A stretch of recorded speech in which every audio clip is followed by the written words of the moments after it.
What's up, man? It's your boy Cheat Chat, man. Episode 6, The Fashion Gods. And it's La Monique. Yo, it's your boy Keith. It's your boy Juice God. Man, we got a very special guest, Juice God, man. He's doing some amazing things out here.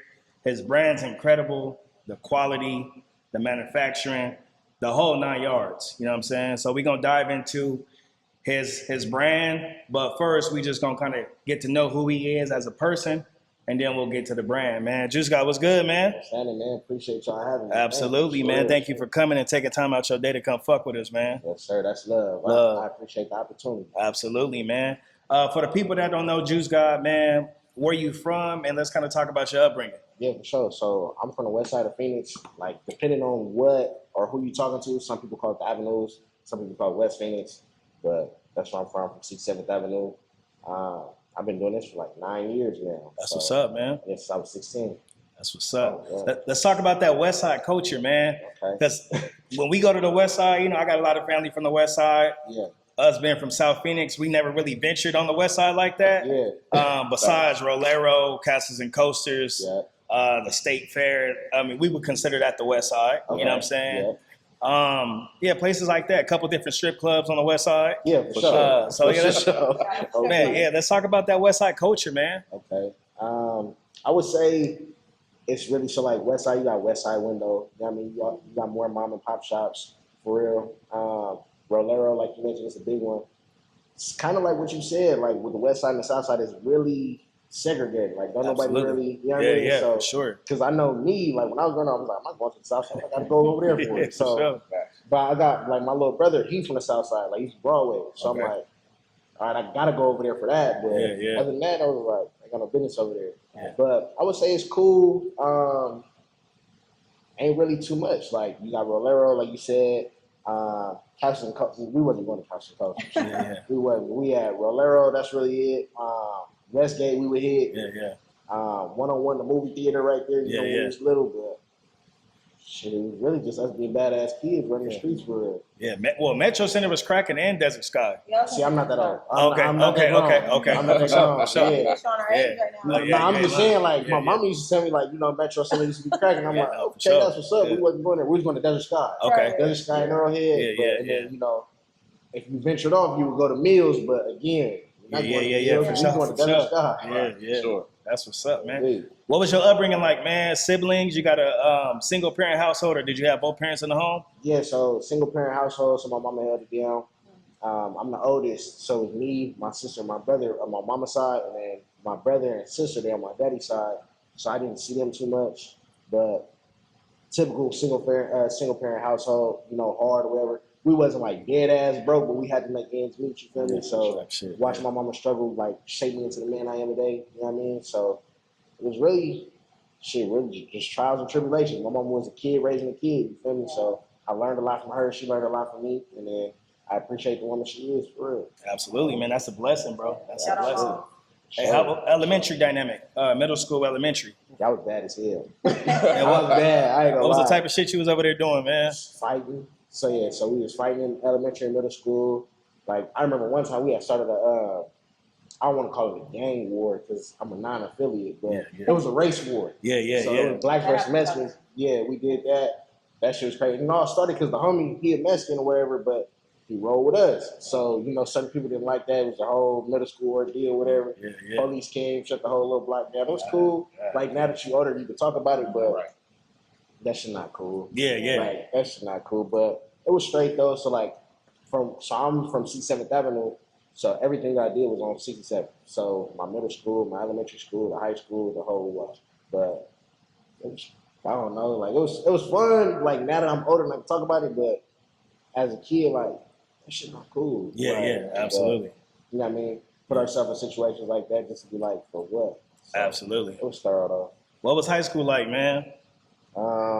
Man, your freshman year, the first day of school, man, what you have on, man? I know you had your shit laid out on the bed. Freshman year, the first day of school, I didn't go too fly. Just because, you know, it's only freshmen that day. Now, after that, all the juniors, seniors, sophomores, but I had to come Christmas. That was me. Fresh Pro Club, the whole come on. So I don't remember what I had on. Like, that was damn near 10 years ago. Hell yeah. I know I was fly though. That's all I can say. I know I was fly. Yeah. But yeah, high school was cool too. So I played football. I ran track. I didn't take it too serious. Though. I just, like I was telling bro, like I only did it so I don't become fat. Yeah, But absolutely. that shit ain't do me no justice because now I'm big. Yeah. It That's is what's what it up, is, man. though. That's what's up, man. It's big. Let's get into your creative process, man. Okay. We'll jump into the brand. I'm gonna let Keith take over at this point, and kind of jump into the brand. Okay, for sure. All right, for sure. So this is two questions, bro. So what inspired you to want to start a brand?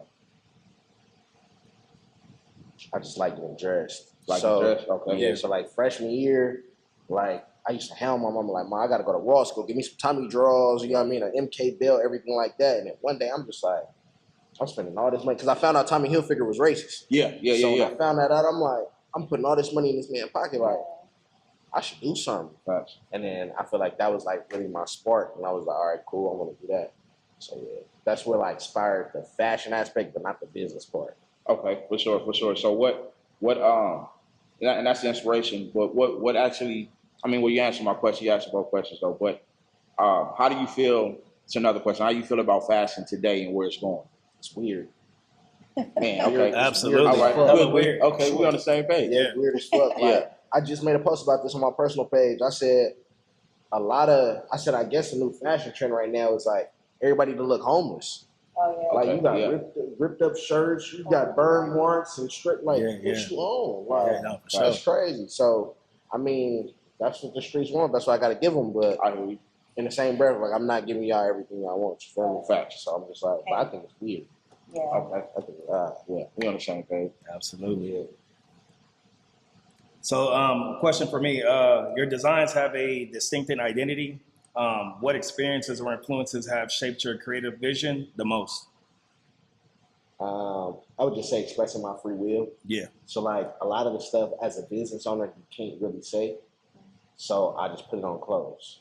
So like if I think something is like crazy, fucked up, strange, weird, whatever, I put that into a design. So like one of my designs say addicted to money and bad bitches. That just speaks for itself. You feel me? Like, Sure. so that, and then I have another one where I say make fashion weird again. I didn't mean this weird shit that's going on. Right, I meant right. like be unique, be creative. Yeah. You know what I'm saying? Yeah. So Identity. exactly. So I would say that's really like when I'm designing and things like that, I'm just more so like that's me letting everything out. That's my way of expressing myself. All right, that's what's up. Another question, man. How do you balance creating trend-driven pieces with staying true to your own unique creativity? Ooh, that's a good one. I would say really just asking your consumers. So like I had made a post of some rhinestone shorts I made just to like stir up the controversy. I seen it. Yeah, see, I did that on purpose. Like, Yeah. and then I created it to where it's like engaging content.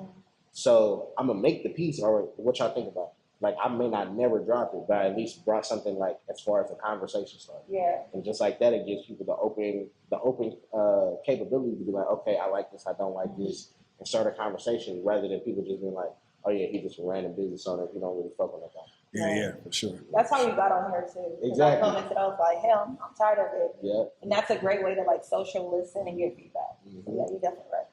Yeah, can you walk us through your creative process from the initial idea to the finished garment?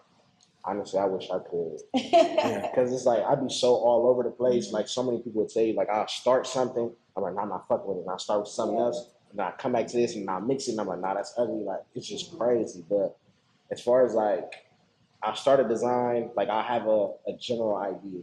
And then I'll try to express, like, what it is. If I can't get it out on the words, then I'll try it on paper. And if it don't work on paper, I'm like, this shit is complicated. And then I stop, and then I come back, and it's just like, it's just always going back and forth. So like some stuff, it take me a year to design before I end up like these. I made these. Thank you. I made these in 2024, and I still ain't dropped them.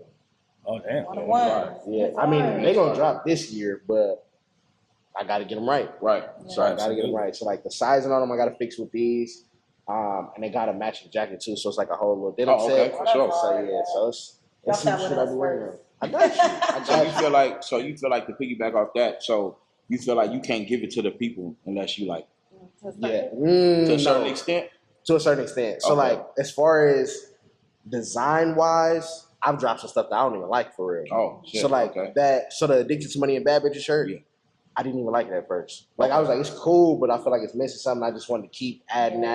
Right. And then I dropped it. That's my best selling shirt. That's dope. So I'm just like, I've seen that in the club too. see, thank I you. was like, I know him. That's me.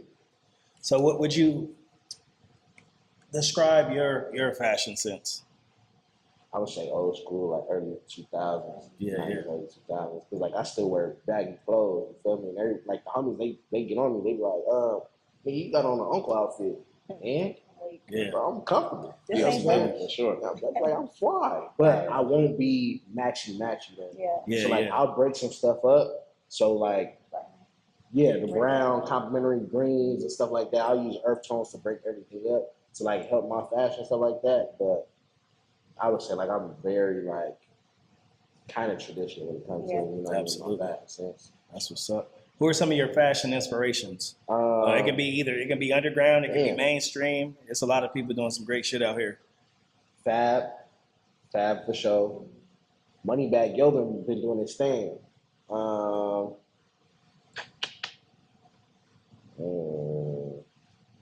I used to like look at Conceited because Conceited used to put some stuff Oh on. yeah, but he, like, very absolutely, matchy for real. absolutely, yeah. And like now, like there be some like streamers and influencers where I'm like, okay, that's hard, but it's not like I'm looking into it. Like Quan, that's another one. I can't even think of too many people. Oh, Hollywood Shaq, I gotta give it to him. That's really it. All I can think of off the top of my head. Fat Swag is another one too. That's a fly dude. That's what's up. But that's really all I got. That's what's up. And my uncle. Okay. Yeah, my uncle. Man, we had a great era back in the day when I used to go to Fairfax and Cali all the time back in the day. Yeah. And we had the Last Kings. Yep. We had Villains LA. Mm-hmm. We had Pink Dolphin. Yeah. The hundreds. The hundreds. Bro, so many brands, bro. We had Karmaloot website. Mm-hmm. Now all of that is kind of like it's gone. Like that was fashion to me. Yeah, true. How do you feel about just brands coming and going? You know what I mean? It's harder than you think. So a lot of people think that you could just go get a $2 shirt and just put something on there. It's hard. Like, so I don't, because I've been in the industry so long, like I understand where you're just like, I don't want to do this no more. You know what I mean? Because it's so much you got to do. Yeah. Like people don't understand like garments, fabrics, and then you got to go back and forth with customers and your manufacturer. You just like, damn. So like for example, the hundreds, Bobby Hundreds, he was in the game for what, 10 years, 12 years? Yep. So yeah, he was going crazy. And the way that he came about, it was word of mouth, just having conversation that he got put into the right places. Right. Now and then Nigo with Bait. So the thing that happened with Nigo, people was making fakes. So he was like, when people was buying something for a third of the price, how am I gonna stay relevant? Yeah, so it's just like it's a lot of stuff that's hard. So I understand it, but that's your baby. Sometimes you gotta hold on. But I mean, you never know somebody's situation. So I understand it, but I don't know, because I didn't even debate it quitting myself sometimes. But it's just like I can't. Sometimes when you in too deep, you like, man, I can't give up right now. Oh, God, I don't know what else I'm gonna do. Right. Yeah. And Me. that kind of segues into what I was going to ask you. Like, how do you say ahead of like the competitive market? I don't. I'm always late, to be honest. Just do your own thing. Yeah, so I would say like, and a lot of people can attest to this. So I will say something is going to become a trend, but I don't jump on it until I see it's already a trend. So like, for example, when everybody was wearing jerseys last summer, I said that was going to happen in January. Yeah. Everybody started wearing jerseys. The cutoff sweats, I was like, I started doing that, but I never like produced it. And then you see it's becoming relevant. I'm like, okay, like I always see it, but I never jump on it until like way later. And I don't know why I do that. Like, I think I've done it previously where like I would be ahead of the curve one time and a lot of people aren't there yet. And now you just sitting on product. So it's like, because I made a satin hoodie one time where like the hood was satin and it was cool, but nobody got onto it until a year later, and then everybody else started doing satin hoodie. Like, what the like, come on now. So I feel like that's probably why, but I don't know. I'll probably stay ahead one day, but as of right now, I'm just like, let that shit come, and then I'll do. Do you like beta test your products? Like how you have these and see how people respond to them in real life? You know, Okay. nah, I just be like, if I like it, Yeah. cool, drop it. It really just be like in my heart. Like, all right, drop it, it's ready. That's what's up, man. What are your long-term goals for Juice God brand, and what can your audience expect from your upcoming collection? That's a great question. As far as like my long-term goals, so I would have been able to easily answer that like 3 years ago. But I would say, because I opened my first store when I was 19. So when I first started, when I was 16, I always said like, all right, I'm gonna have a store. Right. I did that, but I did that twice. So I'm like, okay. Then I said I was gonna make X amount. Did that. Did that twice, 2-3 times with it. I'm like, okay, cool. So like now, I would say I'm trying to figure out my long-term goals now for the brand. Right now, it's just like continue to be creative, continue to, just drop hot shit for it. That's the only goal that I really have until it's like really I sit down and I'm like, all right, cool. This is the next step that I want to take. I was just talking to my mom about that. And as far as next drops and stuff, I'm not gonna lie, I got some dog shit. Some dog. I'm not gonna lie. Like I got some samples touching down tomorrow. My flannel will be here next week. Like I got some like these when I get to set them. Oh, I can't wait. It's gonna be crazy. Like I got some shit for real. Like stuff that I've been waiting from 2024 that I couldn't drop because of inconveniences, like all that. Like I'm backdated. So like now I'm really like just release everything. Yeah. That's what's up, man. Have you had any like celebrities or any like big athletes or anybody rocking your brand? Yeah, I had Ketel Marte, the baseball player here on the Diamondbacks. Sharp from No Jumper. Okay. Yeah, he on there. Who else? I done sent out some products to some people, but as far as people that I've seen wearing it, I would say those two I've seen. I think that's it that I can think of. But I know a couple people got the pieces. Right. But as far as seeing them wear, I've seen them too, for sure. Okay. Who's your target audience? Like when you make clothes, who do you know like they're gonna purchase? The streets. Streets. Yeah, the streets. Yeah. So my slogan is fashion for the streets. So everybody who is either actively in the field, around the field, used to be in the field, everybody who can relate to like real streetwear culture. Yeah. Everybody who's like, oh yeah, I can relate to being outside all night and doing this, and this. That's cool. And I would say like age demographic anywhere between, I say 18, but really it can be younger because my brother is younger, but anywhere between 18 and 34. And as far as the pieces, are they unisex? Mhm. Okay, so I was gonna ask that. Yeah. Okay. Like as far as collaborations, do you allow for that, or what is the guest collaboration that you like? Okay, I definitely would collab. Like with two brands, like me and another brand. Yeah. Never. I was like, we should collab and we should like direct the shoot for you. Yeah, I don't do it. Look, I'm trying to plug us. She trying to plug it. I get Hey, it. how do you feel about Desto Dub's brand? Your honest opinion about it. Some of this shit is hard. Like he got some real deal pieces where I'm like, okay, that's tough. Like he's one of the people that I see like within the fashion industry where I'm like, as a business, you know what you're doing. Yeah. Him and Asali. Like nephew Milo, he owns the brand Asali. He actually got my pieces too. I got a video of him in it. I would say that Desto Dub paved the way for. Let me not say paved the way because again we got the hundreds and everybody else. But as far as like somebody that you can actually reach out and touch and like be like, okay, I'm gonna see you. I would say Dub did that. But as far as like his brand, his clothes, he elevated the fact that like you can go purchase a Dickie set, put something on it, and then sell it for higher. Yeah. Like now, don't get me wrong, he does have some cut and sew pieces, but as far as like uniqueness, some of the stuff he got, some of the stuff like where it's Halloween drops, you know what I mean, 4th of July drops, stuff like that. Cool, yeah, it's seasonal stuff.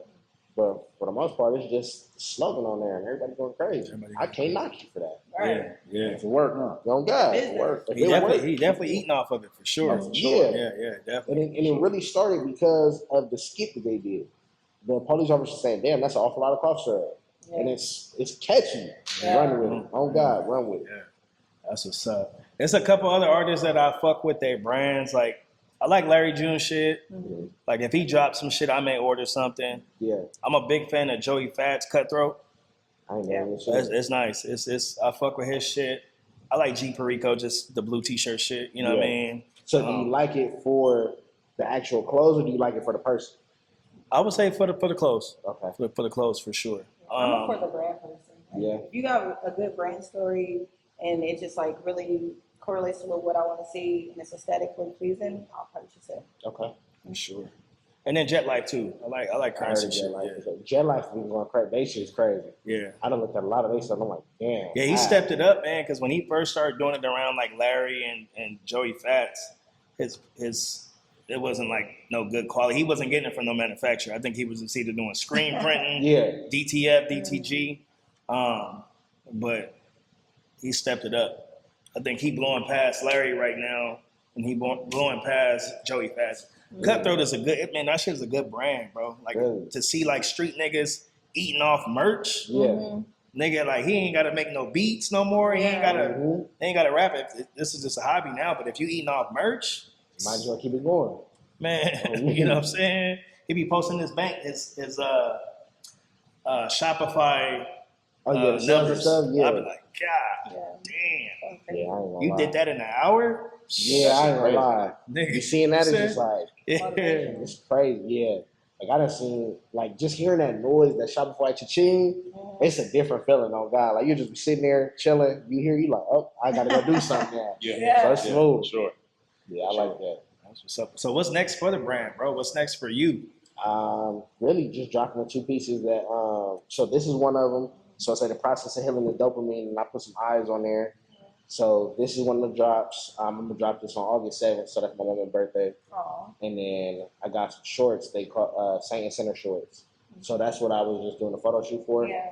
So those will be the next few drops, and then after that, I'm gonna work on. Well, I still have the samples that are coming in. So if those is good, those is next. I have another shirt. It's called my wanted shirt. That shirt's so crazy. That shirt is so nasty. Like I wish I would have brought y'all the sample for that one, but the sample don't compete to like the actual product. So it's like, but I got a couple things in the work that I'm about to drop next. I'm just about to continue to just go the rest of the streets for the rest of the year for sure. That's what's up, man. You mentioned your mom a lot during this podcast, Yeah. right? Yeah. Is she your biggest fan, biggest supporter, and what My does she mama mean to don't you, love bro? me. I'm just playing. Yeah. Nah, I just like, I would say my mama always there for sure. So like when I first started, my mama paid for my sample. Yeah. When I was getting like all the legal stuff done, like she was there. And she was like, nah, do this, do this, do this. My mama don't know nothing about it, but she was like, you need to get your legal stuff done first before you touch any shirt. So we got the legal stuff done. And then my samples were there. My sample was like $300-$400 at the time. And this was 9 years ago. So you know that's a lot more money. She's like, here. I said, what? Got the samples, and the samples was only like 5 shirts. Yeah. So I'm like, oh, cool. So she did that. I would say my mama definitely invests into, you know what I mean, like my vision. So like, if I know, and I always say this, if I got something on, I'm like, Mom, you like what I got on? She's like, no. I'm like, that's how I know I'm fly. Oh God, my mama don't dress how I dress. So, Sure. but I would say, like, yeah, my mama and my nana for sure. My nana sit here, she'll tell the whole world, like, my grandson got a brand, da, da, da, da. So I'm like, yeah, so I would say, as far as like word of mouth, my nana. As far as like my mama being behind the scenes, that's my mama. Yeah. Yeah. So them two, they're my main ladies right there. Yeah. What's up, man? And when you came up with the brand Juice God, do you remember where you was at and how it came about? Yeah, I was in my mama den. So like the way the crib is set up, so you got the living room when you first walk in, you got the den and the kitchen. So I was in the kitchen, and then I sat, because it's separated, like it's the carpet and the tile. So I sat right here, and I was like, I'm gonna start a brand. So I called the homies, and I was like, nigga, what? Like, why would you do that? I was like, all right, well, fuck y'all, I'm gonna do it by myself. So I sat up there, and I was like, I need a name. And then at the time, like everybody was calling me Juice. And then I had this one homegirl, her name is Nikki. So she had got into a car accident or whatever, but every time she seen me, she would call me Juice God. So that's where the name came from. So I was like, I'm gonna name it Juice God while I was sitting right there in the on the den. That's what's I up, was sitting on the floor. That's what's up, man. Man, for the youngsters out there, man, or just somebody coming from your environment, the West Side, you know, it's tough out there, man, or any kind of ghetto, any type of ghetto, man. What advice would you give somebody trying to start a brand, bro, or do what you do? The biggest thing is don't ask people for their manufacturer or how they did this or where they got this. Go out and appreciate the process. Yeah. So if I sit here and I gave you all the information, it's like if I gave you my connect, you're not gonna appreciate the hustle for real. If you go out there and like, yeah, I put down the footwork, I did my homework, I'm doing my research, you're gonna appreciate everything that you're doing and everything that come with it. So it's just like I'm not gonna say don't ask for a handout because like there's some people that can give you guidance, and there's some people who like want you to pay for them to give you a little bit of information that you can go on Google. I would say just go out there and appreciate the process. Don't always look for the dollar amount. So if you really into it, do it. And it's just be passionate about what you do, whatever it is, whether it's clothes, shoes, art, whatever, be passionate. That's why I got this tattoo, passion over profit. You stay passionate, then the profit gonna come. Yeah. Absolutely, man. Any special shout outs or anybody you want to show some love to? I love everybody who loved me. Nah, just saying. But in all seriousness though, I really want to like give a shout out to, my support system. So all the homies, like I'm not gonna go down and list and name everybody, but all the homies I'm with every day, the homies I used to be with every day, all of them, my mama, my nana, my siblings for sure. And then really, like I said, everybody who support the brand, so everybody who follow, like, comment, share. I appreciate every single one of y'all for real. Like it don't go unnoticed. Like I appreciate everybody for real. That's what's up. Keith, La Monique, you guys got any questions? Like how do you get back to community or involve the community? Yeah. Recently, I have been bullshitting. I'm not gonna lie. I really have. But I would go out and do. I'll feed the needy sometimes. Anytime that I can, I'll give. I done gave somebody a hoodie off my back one time, so I do stuff like that. One time for the community, for real, when I was doing a pop-up shop, I just said, come out and get some free food. So I just supplied free tacos and everything for everybody who pulled up. That's what's up. But really, I do want to start giving back a whole lot more. So whether that be just like going to give out some hoodies and sweats and stuff like that, feed the needy or whatever it is, but I need to get back to that. So, Yeah, we got to put something together then, La Monique. yeah, for sure. We got to do something for the community. I'm with that. You know what I'm saying? I'm with it. Man, where can people follow you at, man? At Juice God Clothing, JuiceGod Clothing. That's really where I be at on Instagram for real. And then the website is Juice, and then it's -god.com. All right, man. We're going to wrap it up, man. Hey, we are the Fashion Gods. We signing out. I'm Chi Chapman. La Monique. Juice God. Keish. And we go. Look, relate to you I can't if you's a fake nigga. When level 4 in the state, what your mistakes get you. Rap niggas, they just wanna double date with you. Twit pick and show these hoes that they affiliate with you. Labels used to treating rappers like a slave, nigga. Starving artists, just be happy with your fame, nigga. Shit changed, now it's such a different game. All the niggas like myself is controlling everything. If you pay attention, see exactly what I mean. Fuck the middleman. I said that in 2000.